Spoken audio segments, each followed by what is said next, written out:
Ito.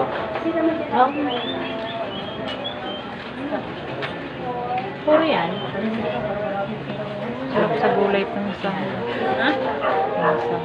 Ang galamang tayo? Ha? Alam mo. Oo. Bili tayo ng konting ano dito. Pansahog. Kasi pang braso yung haloy na mo.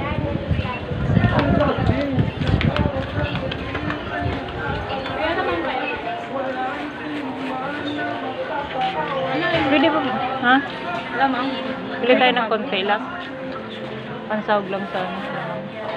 Wala na tayo makita naman. Wala. Lima. Tingin din. Ayun, alam mo kayo. Ayun, no, na maitim. Tabang yan. Tingin din. Pwede yun. Magkano ganito?